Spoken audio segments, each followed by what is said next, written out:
Hola, soy María Teresa Priego. Bienvenidos a nuestro programa Abiertamente. Nuestro tema de hoy, el abuso emocional y sexual en la infancia.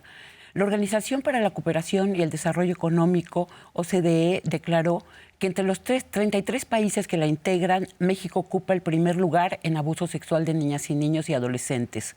También que de cada 1000 casos, solo 100 se denuncian y de los 100, solo uno llega a una sentencia. El 90% de los agresores forman parte del entorno cercano a la niña, al niño o al adolescente violentado. La UNICEF ha documentado hasta 4 casos de agresiones contra menores cada minuto. En América Latina, el 75% de los abusos se cometen contra niñas. ¿Cómo proteger a nuestras niñas, a nuestros niños? Para conversar del tema estará con nosotros la maestra y doctorante en lingüística, Tania Ramírez, directora ejecutiva de REDIM, Red por los Derechos de la Infancia en México, que incluye organizaciones en varios estados de la República. Y nos compartirá su testimonio la cantante, conductora de radio y televisión, la muy admirable Ana Luz Salazar.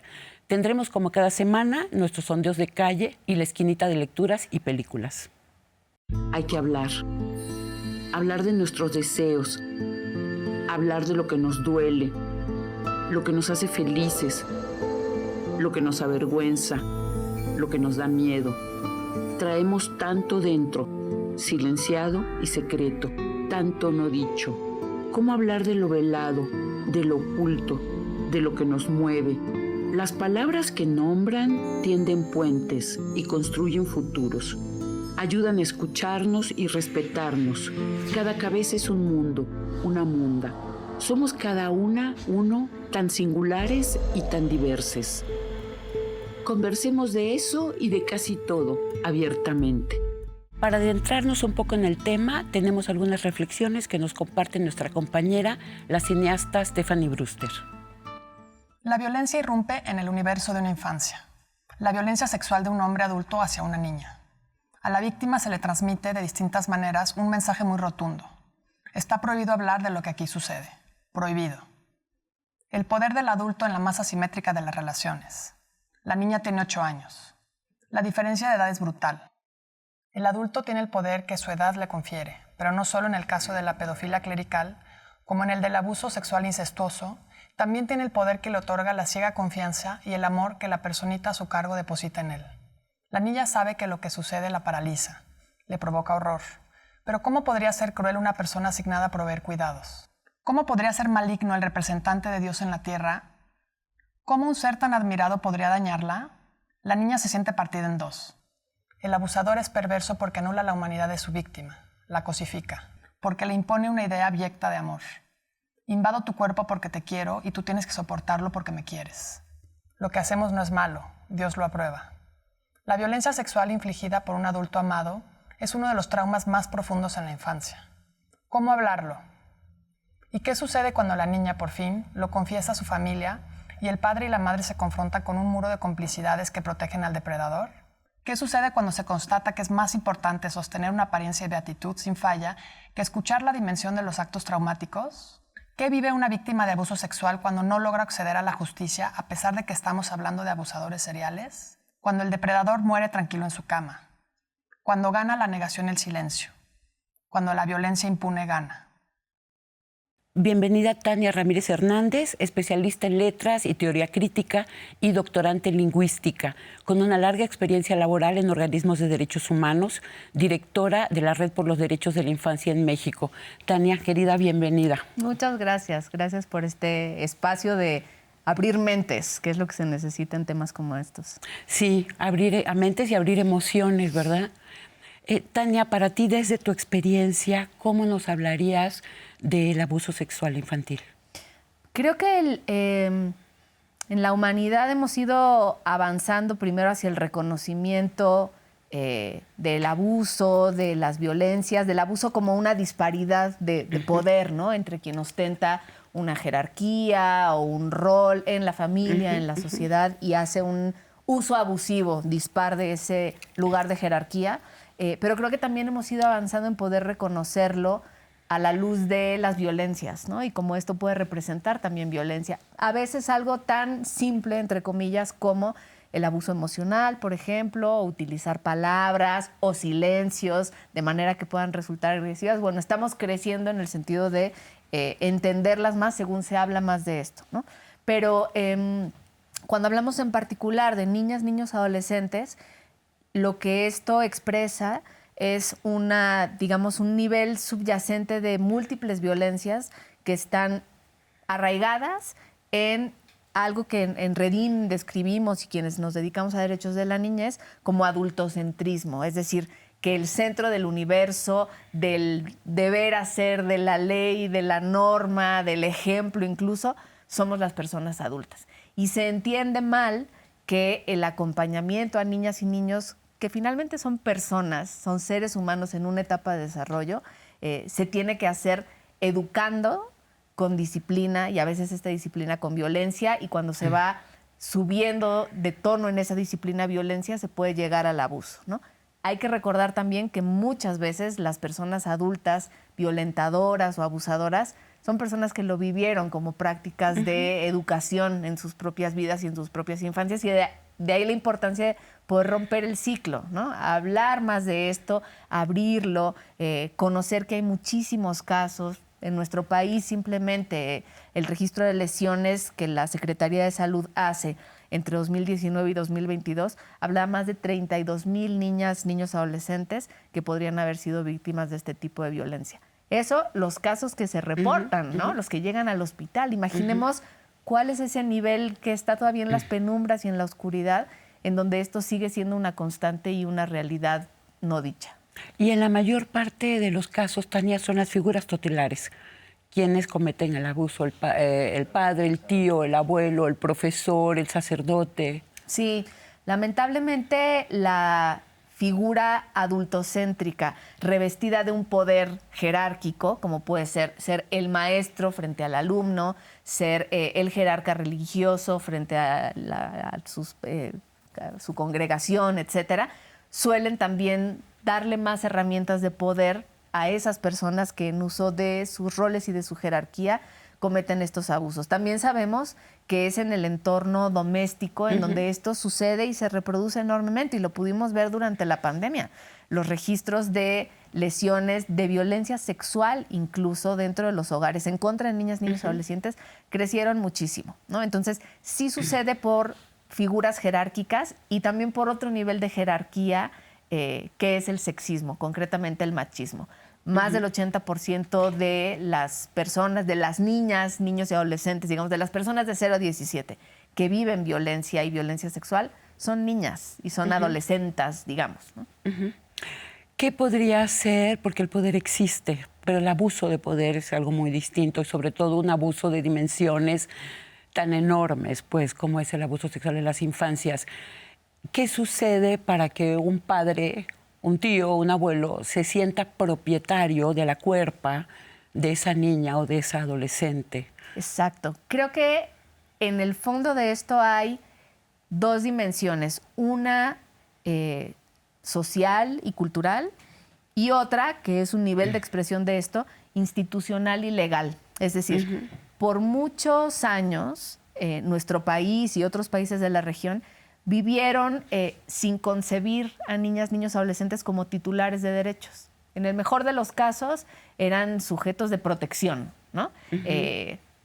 Caso en el desarrollo de las instituciones, pues el DIF, ¿no? Encargado de las familias, se hacía cargo de niñas y niños.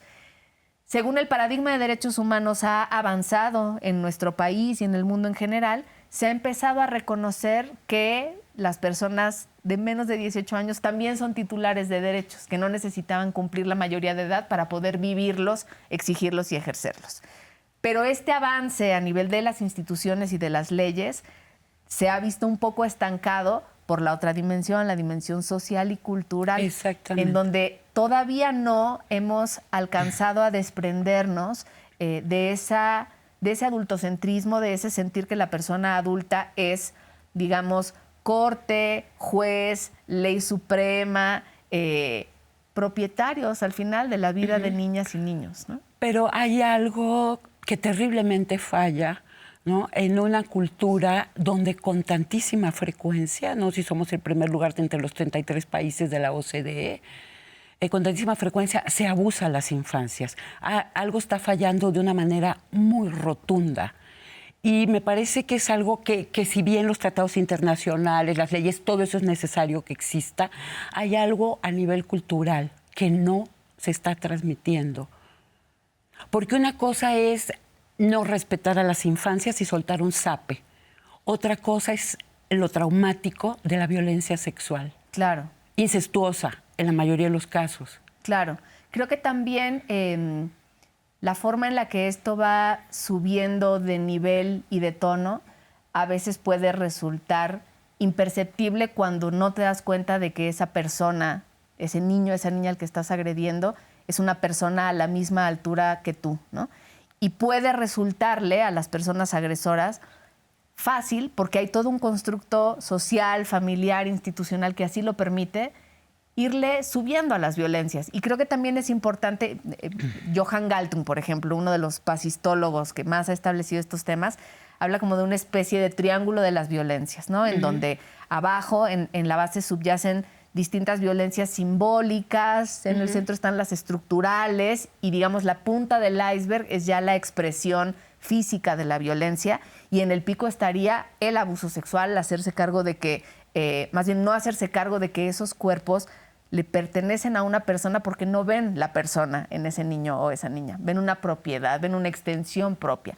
Y lo peor, me parece, es que hay todo un enramado de relaciones y de construcciones, pues sí, cognitivas, conceptuales a nivel social, que así lo respaldan, ¿no? El hecho de que hasta hace muy poco tiempo pegarle a un niño o una niña no fuera un delito, ¿no? La Ley General de Derechos de Niñas, Niños y Adolescentes nació sin poder establecer que quedaba prohibido la violencia física. Es decir, que un adulto le pegue a otro podía, pues, ser incluso un delito, un agravante, pero que un adulto le pegara a un niño, no. Entonces, esa disparidad de entender a niñas y niños como seres que parecieran no ser humanos o no ser plenos, desde esta mirada de son menores, son incompletos, son menores, yo tengo que decidir, yo puedo decidir sobre sus cuerpos, va teniendo distintos niveles de expresión que complejizan más esas formas de violencia, ¿no? Sí, bueno, lo que tú mencionas, no le importa a la persona, no. No, en el caso de un depredador sexual, la alteridad no existe, ¿no? Ese niño, esa niña podría ser un adulto, tampoco existe. O sea, no cabe dentro de sus emociones concebir que está dañando. Pero qué tan complejo es, porque debe ser complejísimo que haya una denuncia, por ejemplo, cuando se trata de abuso sexual incestuoso. Porque viene primero la incredulidad. Cállate, eso no sucedió. Absolutamente. De hecho, los datos de lesiones que yo decía ahora, pues son el dato oficial de los casos que llegan al hospital y que son denunciados. Pero podemos imaginar un subregistro que está en las tinieblas, claro, porque por un lado niñas y niños no están acompañados de forma que se puedan sentir seguras, segures y empoderados para poder llegar a hacer una denuncia. Y por otro lado está el terrible dilema de quien me tiene que cuidar y quien dice que me ama es quien me está violentando, ¿no? Entonces no existen canales ni recursos. Me parece que también ahí las instituciones, y me refiero no solo al Ministerio Público, sino a las instituciones en las iglesias, por ejemplo, para escuchar y atender de estas cosas, no han terminado de generar los canales, los oídos, los espacios en donde esto se pueda hablar y denunciar. Y a menudo hemos visto que las denuncias tienen también muchísimas represalias. Entonces existe también un miedo por parte de las víctimas de la denuncia. Nos vamos a detener un momentito, retomamos lo que me estás comentando en un ratito.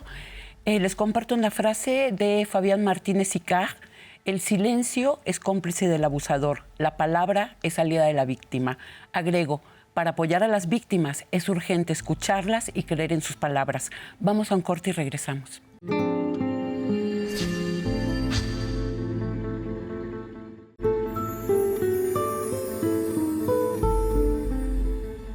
Seguimos con nuestro tema de hoy, el abuso emocional y sexual a menores. Me estabas conversando entonces de la complicación de denunciar.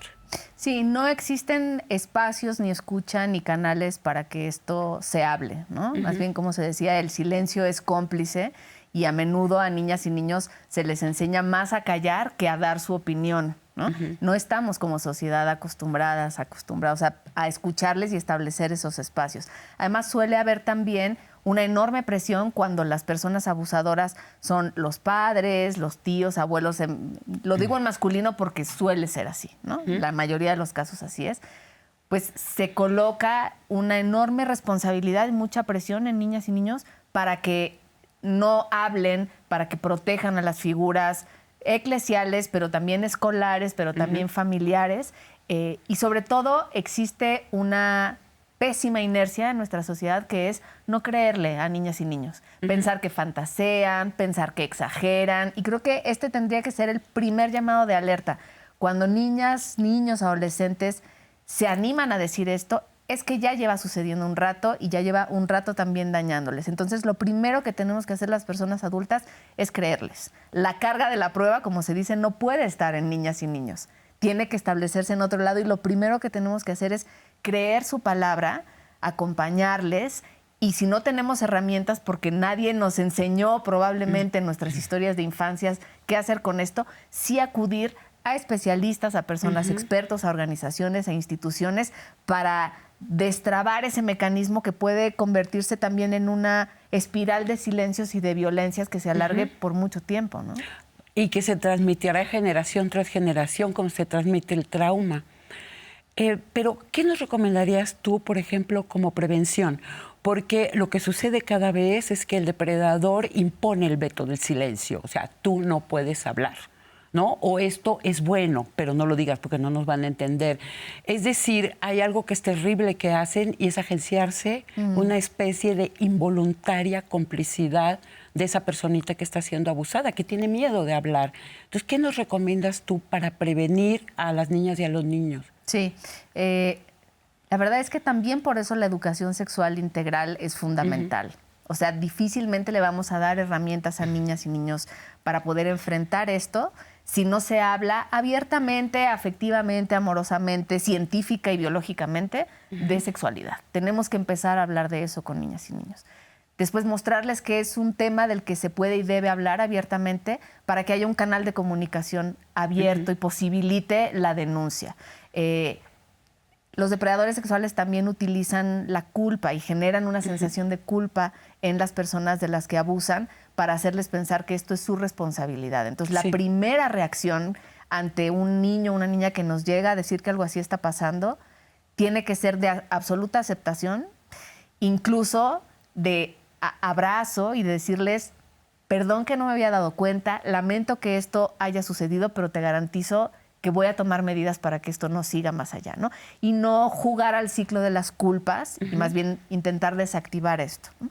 Y creo que también... ¿Te refieres concretamente a que si una madre, por ejemplo, lo escucha, desactive su propia culpa para poder ser más eficaz en la escucha de su hija o de su hijo? Por supuesto. En el entorno doméstico sí, y en otros entornos en donde también suceden abusos o violencias, a nivel de las escuelas, a nivel de los espacios comunitarios. Esto no solo es un secreto porque suceda de puertas para adentro, está sucediendo en muchísimos espacios comunitarios, sociales. Entonces, todas esas personas cuidadoras, madres, padres, en general quienes estén en ese rol, primero reconocerles, reconocer lo que se está diciendo y abrir todavía más la caja del silencio para que pueda entrar aire y luz y establecer un diálogo pues lo más abierto posible y con el apoyo de personas expertas ahí donde la madre, el padre puedan sentir que no tienen más herramientas o más pista de por dónde seguir. Pedir ayuda.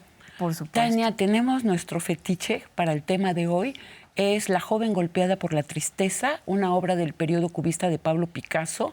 La modelo es la fotógrafa Dora Maar, quien tuvo una relación de 10 años con el pintor, una relación más bien desafortunada como la de todas las mujeres que estuvieron con él. Me conmovió su característica. Si nos fijamos, uno de sus ojos tiene la forma de una lágrima. Esa lágrima disimulada me hizo pensar en la infinita tristeza de una infancia traicionada, la vivencia del trauma que se queda por dentro, los niveles de impunidad que revictimizan y ahondan el trauma. Es una linda obra de Picasso, ¿verdad? ¡Wow! Entonces, muy clara, sí. ¿cómo le transmitimos a nuestros hijos que pueden hablar? Porque uno no puede decirle a un niño cállate varias veces al día y lo hacemos, ¿no? Las mamás lo hacemos. Entonces, y después querer que sean libres Por en su supuesto. palabra.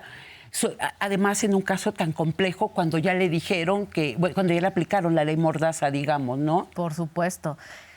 Niñas y niños, y yo creo que quienes han crecido en el cuidado y acompañamiento de infancias lo saben, no aprenden por lo que uno dice, aprenden de lo que se ve.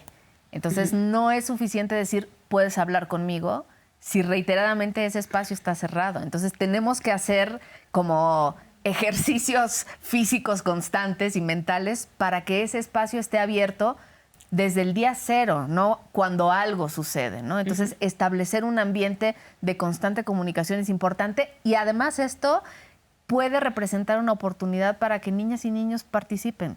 Que en todos los días, a la hora de la cena o de la comida, haya un momento de quiero conocer tu opinión sobre esto. ¿Qué te parece el acomodo que tenemos en la sala? ¿Qué te gustaría que cambiáramos? O sea, validar su opinión en distintos espacios y convertirlo en una actividad cotidiana puede establecer ambientes mucho más sanos y permisivos de hablar, Claro. en donde la palabra, una vez que pueda suceder uno de estos hechos, encuentre más fácilmente su camino, ¿no? Claro, validar su palabra. Nos vamos a ir a nuestra sección, las plazas y las voces, para escuchar a las personas entrevistadas en las calles. La pregunta fue, ¿sientes que como sociedad ha habido un cambio que nos permite escuchar más a las víctimas? Existe un cambio social que permite escuchar a las víctimas efectivamente, pero escuchar a las víctimas no es suficiente. Se necesita creerle a las víctimas, se necesita ayudar a las víctimas a que puedan conseguir justicia, se necesita generar un sistema judicial que pueda tener los mecanismos suficientes para que una persona cuando haga una denuncia no se revictimice y pierda su calidad de ser humano y se convierta en una víctima. Cuestionar a la autoridad es el primer paso que nos ha permitido empezar a tener más apertura, a hablar de estos temas y denunciar. Por supuesto, las redes sociales, los medios de comunicación modernos permiten que la gente también acuda a ciertas instancias, tenga más información y se anime más a denunciar. Ahora con las redes sociales tenemos más apertura y podemos expresarnos sin censura, que eso es lo que nos ha afectado durante mucho tiempo, la censura. Podemos hablar de todos los abusos que ha habido, no nada más por parte de los clérigos, sino por parte de las autoridades. Y lo otro es información. Temas como este, programas como este que abordan estos temas, hacen que la gente sea más consciente y diga, bueno, cuando hay un abuso se tiene que denunciar, cuando hay un abuso se tiene que hablar de ello y además se tiene que hablar en sociedad, desde la familia, los círculos de trabajo, los círculos de amigos y toda la sociedad en general. Muchas gracias a las personas que tan generosamente responden a las encuestas. Tania, tú eres directora ejecutiva de una red de organizaciones. ¿Cómo trabajan y cómo atienden el abuso sexual? Así es. Redim es una red de más de 75 organizaciones de la sociedad civil que a nivel país, en 19 de nuestros 32 estados, están trabajando las distintas expresiones de este no reconocimiento de derechos a infancia y adolescencia e intentando cambiar este paradigma adultocéntrico y violento desde cuestiones de educación. Hay algunos que tienen gestión de espacios de cuidados especiales con niñas, niños, involucrándonos en la creación de políticas públicas, un poco lo que se decía en la cápsula, trabajando con niñas y niños y sobre todo estableciendo la necesidad de que haya mayor participación de niñas y niños, ¿no? Que podamos hacer ejercicios como esta encuesta, pero con ellas y con ellos y escuchar sus voces. Muy probablemente niñas y niños, y lo sé porque los he escuchado, no dirían que les estamos escuchando tanto y que hay apertura. Es decir, estamos viviendo como sociedad un momento de apertura, pero nuestro adultocentrismo sigue estando tan encapsulado que esa apertura no la hemos logrado transformar para que niñas y niños puedan hablar más y más libremente. Hay apoyo terapéutico, hay apoyo porque denunciar, hacer una demanda es muy costoso, ¿no? Hay apoyo de abogados. ¿Cómo funcionan las organizaciones? Sí, hay diversas organizaciones dedicadas a esto, siempre con poco personal y pocos recursos, pero con mucho corazón y camiseta para hacerlo. Hay quienes han generado herramientas y metodologías no solo de escucha, sino de acompañamiento e incluso de litigio a la par de niñas y niños. Un estudio reciente, por ejemplo, de la ODI, de la Oficina para la Defensoría de la Infancia, hablando sobre el abuso en las escuelas. En fin, desde sociedad civil se empieza a hacer mucho más. Pero también creo que es importante que la audiencia que está tomando nota de esto sepa que en las organizaciones hay capacidad, hay herramientas, hay enfoque de derechos en las organizaciones de Redim, sin duda, pero también están las instituciones. Creo que aquí también tenemos que recordar que hay una obligación a nivel de Estado mexicano para responder ante esta problemática. Y las procuradurías, las comisiones de derechos humanos, los CIPINAS, por supuesto, están ahí también para establecer esos espacios institucionales de manera que las familias no se sientan solas y sobre todo niñas y niños no se sientan solos y en el vacío de vivir de frente el abuso con las personas que pueden estar violentándoles, y que sepan que hay instituciones, leyes y un Estado, como un pacto social y político, que están ahí para responderles y para defenderles. Pues muchísimas gracias a personas como tú que hacen que los derechos sean posibles. Tania, fue un gusto estar contigo, directora de una red de más de 75 organizaciones. Las personas abusadas no están solas. Exacto. Y gracias también por el espacio, porque creo que cuanto más y más abiertamente hablemos de esto, estamos arrojando luz sobre esas esquinas de sombra en donde operan estos violentadores y depredadores. Muchas gracias. Gracias, María. Ya escuchamos hablar de la Asociación Redim, otra asociación que trabaja para prevenir el abuso sexual es Soñando Mariposas. Es un grupo de arte, es multidisciplinario, donde conversan, hacen un trabajo terapéutico a través del arte. El teatro es una de sus herramientas, la danza, dejar que el cuerpo, que la cuerpa hable. Regresamos en un ratito.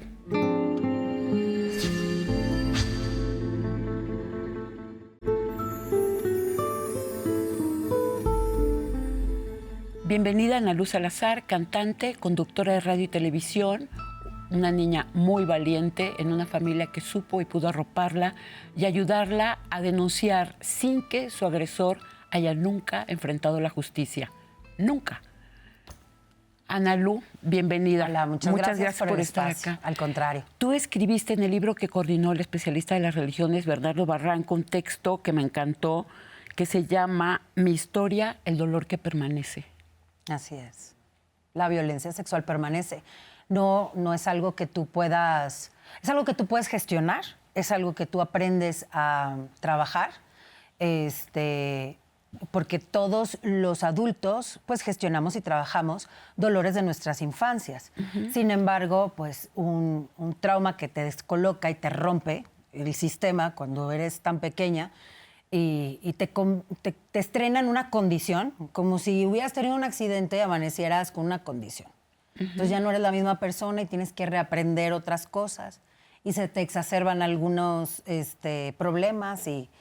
¿Cuál fue la violencia específica que creó esa ruptura tan brutal en tu infancia, a los 8 años? La pederastia, por parte de un sacerdote católico llamado Fernando Martínez, legionario de Cristo.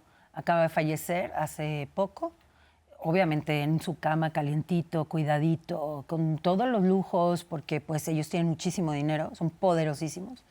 Y pues bueno, las víctimas pues nos quedamos como siempre, con nada, con toda la responsabilidad y con nada. Con nunca justicia, nunca reparación, nunca escuchadas, siempre invisibilizadas, porque para la institución todo... Y primero ellos, luego ellos, al último ellos, y las víctimas nunca, nada. Entonces... Y socialmente tampoco hay un apoyo, ¿verdad? Para las víctimas. No, socialmente hay una revictimización continua. Porque entonces la herramienta más fácil que obtiene, al menos en México, las personas, para sopesar un poquito sus problemas es Diosito proveerá, y entonces perdona para que te liberes y sana tu corazón y seguro está en el infierno y la justicia divina. Entonces es revictimizante, porque ellos, a ti como víctima de la pederastia clerical, te piden que tú sanes por medio de las ideologías religiosas de tu abusador. O sea, no, yo me deslindo, no quiero, no me interesa el perdón, porque ¿quién implementó el perdón?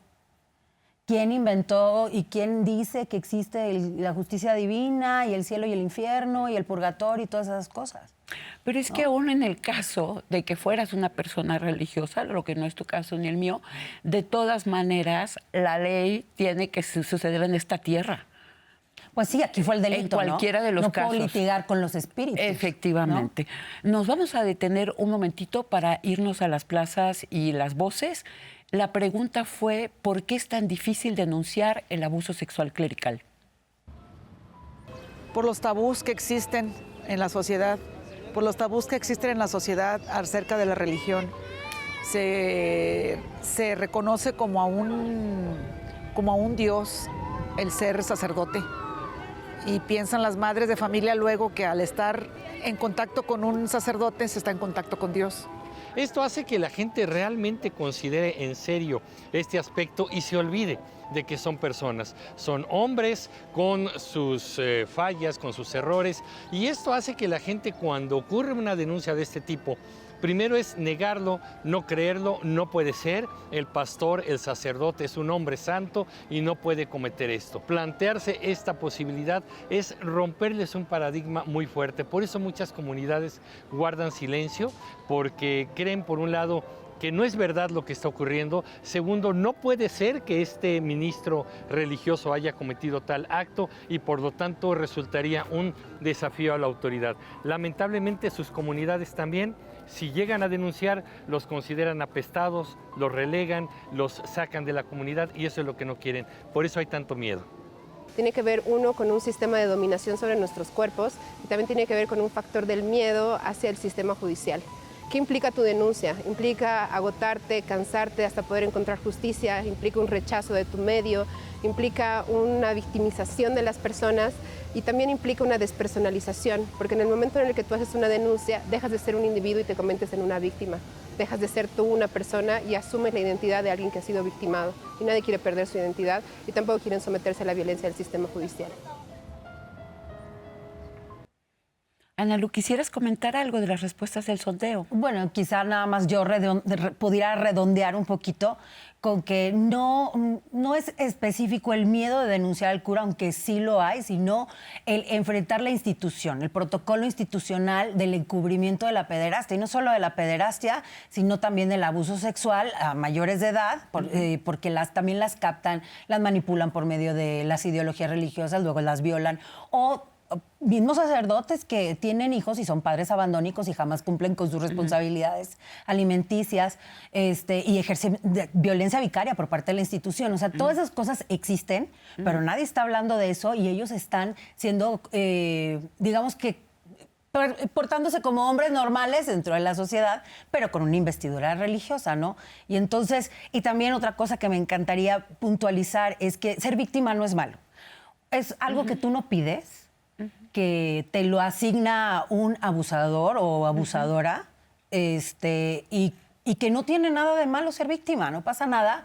Eres una víctima y entre más rápido comprendas desde tu postura cómo trabajar esta situación que ahora cargas, pues bueno, puedes empezar a visibilizar los tipos de problemas a los que te vas a enfrentar, que despegan de ese evento.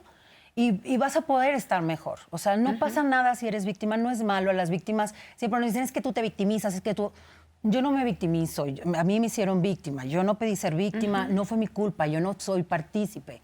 Hay que ponerle clara a la sociedad que no nos tienen que indilgar más tareas, que nosotros nos hacemos cargo de eso y que su postura, que es la mínima básica y humana, es apoyar a las víctimas para denunciar a los abusadores y a las abusadoras. Eso es como bien puntual, ¿no? O sea, ¿de qué lado estás? ¿En cuestionar a la víctima o en denunciar al abusador junto con la víctima? Tú tienes que escoger, solo hay dos. Tú dices que nadie está hablando de pederastia clerical, tú estás hablando. Sí, pero vaya, siento que la pederastia clerical, al menos en mi país, se ha abordado con mucha religiosidad y entonces es complicado meterte a la cancha de tus abusadores y pelear. O sea, si yo voy y meto una denuncia a la iglesia, yo ya sé cómo va a acabar. Le van a quitar la sotana. Órale, a ti cuando violas a un niño, ¿te quitarían tu puesto en tu trabajo nada más? No, a ti te meterían a la cárcel porque tú no tienes el bueno, poder de la hay un institución punto que es detrás. rotundo. La denuncia tiene que ser por las vías legales. Claro. No tiene por qué Y ser de las otra manera autoridades porque... no deben de comunicarse con los padrecitos y preguntarles, o los cardenales, porque así pasaba con Norberto Rivera, que le echaban su llamadita, oiga, tenemos aquí uno de los suyos. A mí me lo dijeron en el episcopado, ¿eh? A ver, vamos por orden cronológico para que quede claro cómo fue lo que tú tuviste que vivir. Tu familia, tu hermanita, tu papá, tu mamá y tú se trasladaron de Monterrey a Cancún. Así es. Y tú entraste al colegio, te sentías sola porque eras la recién llegada, la Así niña es. diferente que venía del norte, y comenzaste a acercarte al director de la escuela, ¿no? Que era comprensivo contigo, que en algún momento te pidió ayuda en la capilla. Mira, tengo entendido en las cosas que he podido recomponer de mi historia. Evidentemente, yo llego a Cancún, estudié en el Cumbres de Cancún, era 1991. Acuérdense que las denuncias a Maciel públicas fueron hasta el 97. Entonces, nosotros no teníamos como noción de que Maciel era un pederasta, ¿no? Y en los Legionarios de Cristo, pues eso es como un hábito común, es una práctica común entre ellos. Entonces, cuando yo me topó a Fernando Martínez, que era capellán y director del colegio, en el colegio improvisan una capilla. Y al yo sentirme tan sola, porque no tenía buenas relaciones sociales, porque otra vez de Monterrey a Cancún, pues es otro México, verdaderamente, pues empiezo a acudir a la capilla. Yo tenía 8 años. Por supuesto, tenía un espíritu de mucha religiosidad. Y entonces comienza a entablar una especie de amistad con Fernando Martínez. No sé exactamente si yo me acerqué, si él se acercó, no lo tengo tan claro, pero sí me queda claro que dentro de las instalaciones estaba la prefecta de disciplina, que también era maestra de valores, que se llamaba Aurora Morales, bueno, se llama, todavía vive, y ella era facilitadora. O sea, desde el momento en el que éramos captadas o que Fernando Martínez ya nos ponía el ojo, ella le decía a Aurora Morales, mándame traer a esta niña. Y entonces te mandaba a la oficina o te mandaba a la capilla a confesarte, ¿no? Y por medio de la confesión empezó a hacer unas pláticas guiadas hacia temas de índole sexual, que evidentemente eran era una cosificación y eras un instrumento para que el Señor tuviera satisfacciones sexuales en esas pláticas. Pero obviamente yo nunca me di cuenta. Pero es muy importante que las personas vayamos entendiendo que va sucediendo muy poco a poco. También por eso el desconcierto. Exacto. Empieza con un agarrón de mentón y qué linda eres, sí, como un una tío, paleta. sí. Claro. Hasta un día que te dicen, ¿sabes qué?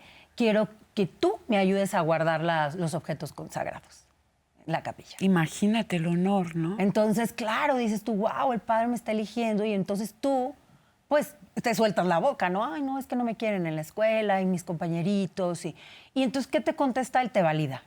¿Cómo? ¿Cómo que no te quieren? Si tú eres muy maravillosa y eres una linda y eres tiernísima y me parece que eres una niña increíble. Yo, la autoridad, por supuesto, voy a hablar con ellos para que ya no se porten mal contigo. No, tener la aprobación del director y del sacerdote, Sí, para claro. ti como niña es muy importante. Claro. ¿No? Nos vamos a detener un momentito para ir a un corte. Si necesita ayuda o conoce a alguien que la necesite, una asociación que trabaja desde hace 3 décadas contra el abuso sexual en general, y el abuso sexual infantil en particular, es ADIVAC, Asociación para el Desarrollo Integral de las Personas Violadas AC. Regresamos en un ratito.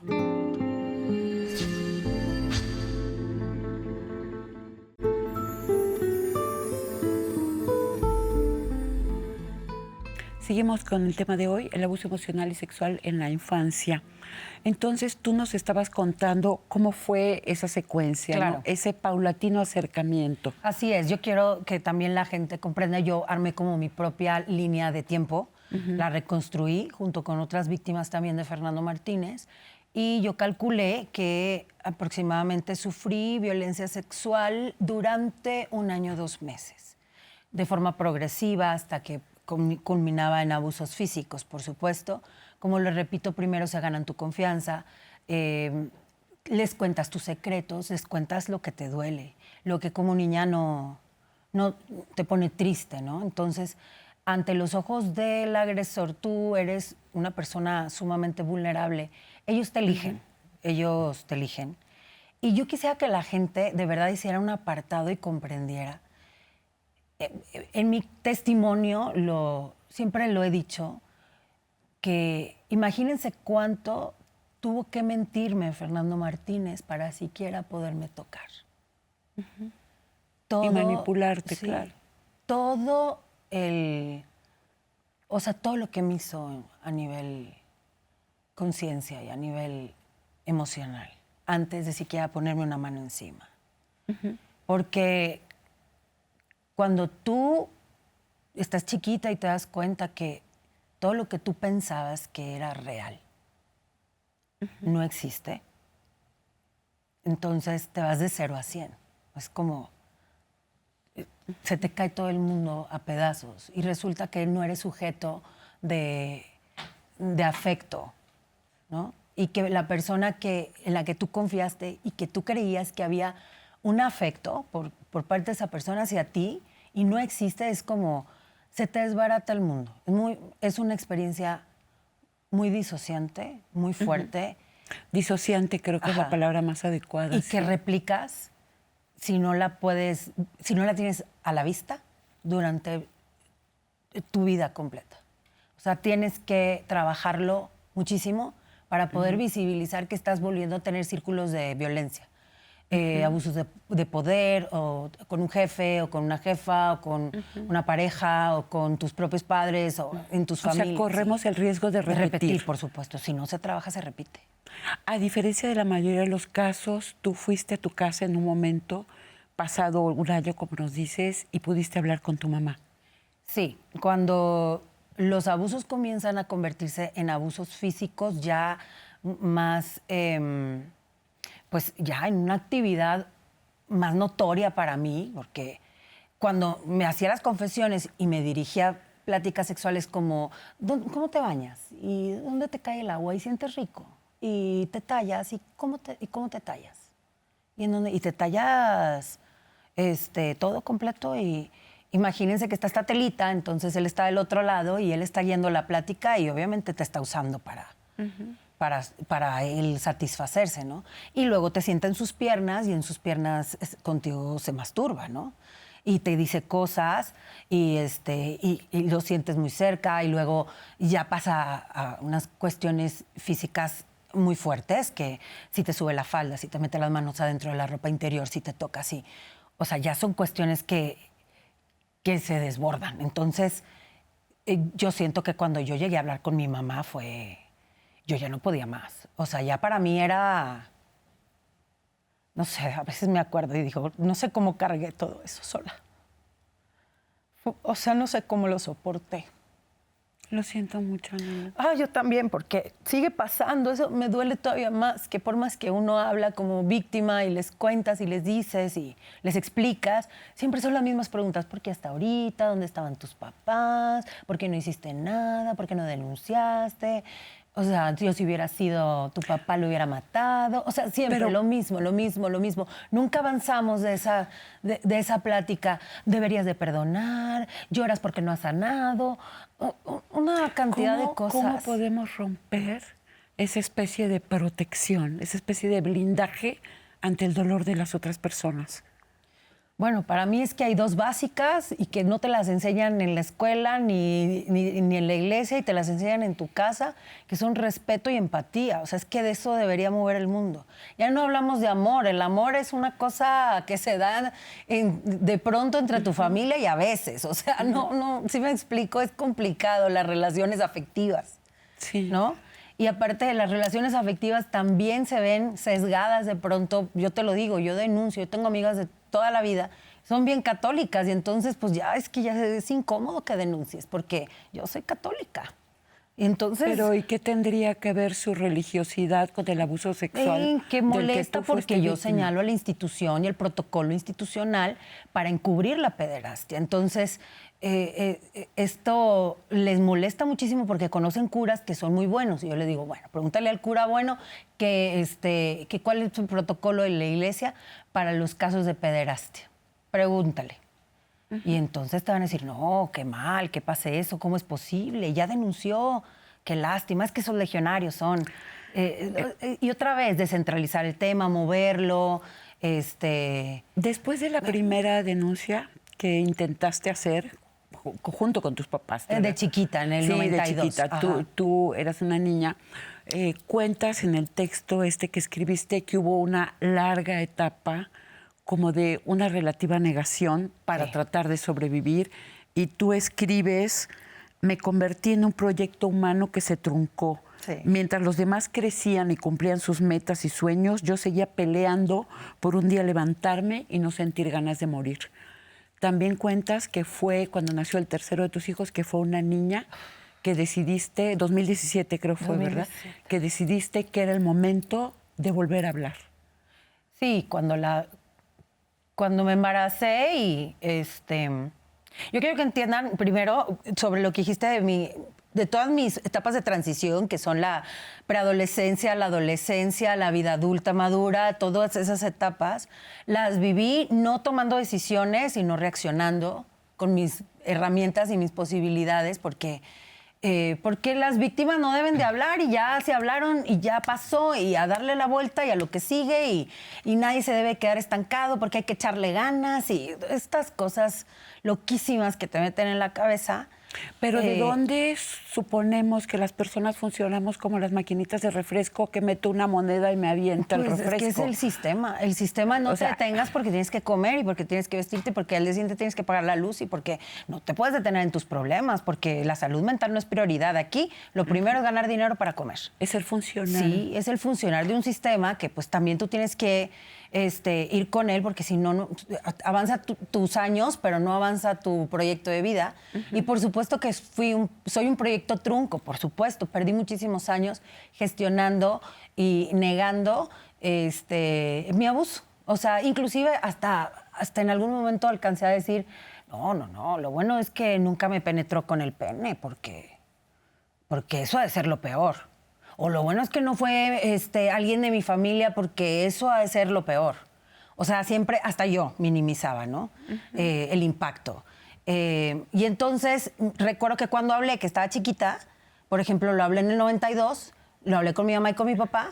Con mi mamá, unas que otras veces lo volví a hablar a lo largo de mi vida, y con mi papá no lo volví a hablar hasta el 2019 que denuncié. Curiosamente, o sea, fue un silencio de 30 años sobre el tema. Cuando yo me embarazo y me entero que es niña, entonces yo me acuerdo que iba con mi esposo caminando y le contaba que quería hacerle un cuarto, que entonces las princesas, y entonces ponerle de que rosa y que el castillo y todo eso. Le dije, porque es que yo hubiera sido mi sueño cuando yo era niña, entonces todo eso que a mí me ilusionaba. Y volteó mi esposo y me dijo, pero si sabes que es para la niña y no para ti. O sea, tú ya estás grande. Y cuando me dijo eso, o sea, me volteó y me dijo, como que te faltó infancia. Pues es una muy, muy buena manera de decirlo, fue una infancia quebrada. Y cuando me dijo eso, lo tomé en la mano y le dije, le dije, no había caído en cuenta. Le dije, claro, me faltó infancia porque me mataron de chiquita y yo ya no volví. Yo ya no salí de esa capilla. Y sin embargo, yo te veo, te siento, te percibo tremendamente tú y tremendamente aquí. Hoy soy otra persona, pude haber sido mejor. Yo no me gusta ponerle tintes románticos. No es que no me guste quién soy, ojo, me gusta quién soy, me caigo muy bien, pero no me gusta ponerle tintes románticos al abuso. No hay nada bueno del abuso, no lo necesitamos para ser mejores. No somos lo que somos gracias al abuso. Y que tenemos que entender que el abuso es algo que se debe de erradicar y de evitar. No es algo que nos hace ser las mejores mujeres o ser lo mejor de este mundo, ¿me explico? No, pero no es por esa razón que lo eres. Acompáñame tantito a nuestra esquinita de lecturas y películas. Los libros, el primero, Depredadores Sagrados, la compilación de ensayos y testimonios coordinado por el especialista de las religiones Bernardo Barranco.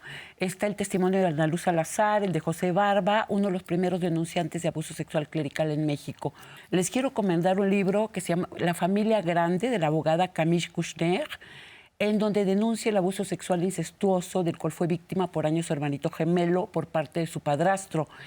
Y fue un escándalo en Francia como debería hacerlo la violencia sexual cada vez, pero en este caso, además, se trata de una denuncia de la hija de Bernard Kouchner. No sé si se acuerdan ustedes de Médicos Sin Fronteras y Médicos del Mundo que iban por todo el planeta ayudando donde hubieran tuertos. Además, Kouchner fue ministro de gobierno en 2 ocasiones, un padre bastante ausente que nunca supo lo que estaba sucediendo. Y el padrastro depredador es Olivier Duhamel, uno de los más reconocidos politólogos franceses, constitucionalista emérito. En fin, Camille escribe que cuando su madre, Belén Pissier, se enteró de los abusos, disculpó a su esposo. Les exigió guardar silencio y siguió con él. Fue hasta después de la muerte de la madre que los gemelos decidieron que ya era tiempo de una denuncia. Otro libro, Somos sobrevivientes, crónicas de abuso sexual en infancia. Es una obra colectiva, 8 testimonios que son narrados por las víctimas con el apoyo de escritores profesionales. Violencia sexual por parte del padre, el profesor, el vecino, el padrastro. Quienes testimonian forma parte de un grupo en Argentina que realiza lo que se llaman encuentros de pares, en los que las víctimas comparten y trabajan juntos los abusos de los que fueron víctimas. En las películas La vida de Grace, dirigida por Destin Cretton, la encontré en Prime Video con el título de Short Term. Grace trabaja en una casa de acogida para menores con conflictos emocionales. Es buenísima en su trabajo, amorosa, paciente y empática. Nos enteramos que su padre está en prisión y es a la llegada a la casa de una joven que Grace intuye que es abusada por su padre. Lo hermoso de la película es que nos muestra con mucha sencillez cómo hablar, compartir, apoyar a otras personas nos ayuda a sanar. Ana Lu, ¿qué quieres comentar o qué podemos hacer para ser más empáticas con las víctimas? Para escuchar y actuar.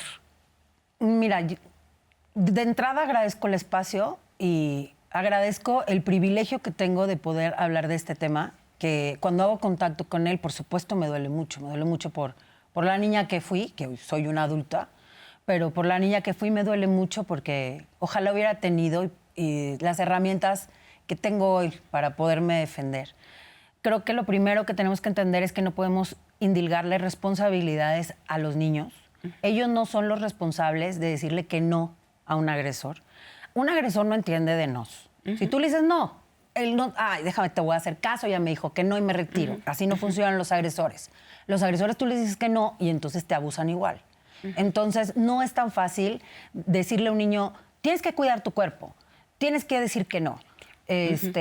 Y creo que la responsabilidad de la detección y de la prevención recae en los adultos. Okay. El Estado tiene que hacerse responsable y de verdad indicar estudio en este tipo de problemáticas para poder avanzar y pues acoger a las víctimas y poder prevenir y detectar estos casos. Ana Lu, muchísimas gracias y yo creo que todas las personas que estamos acá y todas las personas que te han estado viendo y escuchando, te abrazamos a ti, a la mujer que eres y abrazamos a la niña que fuiste. Gracias, querida, de verdad. Gracias. Bueno, pues agradezco mucho a Tania Ramírez Hernández, directora de la Red por los Derechos de la Infancia en México, y gracias por su tan valiente testimonio, Ana Lu Salazar, cantante y conductora de radio y televisión. Los esperamos la próxima semana para seguir conversando abiertamente. Escriba, opine, sugiera temas. La botella con nuestro mensaje de hoy se fue al mar, llegó a sus playas, les escuchamos.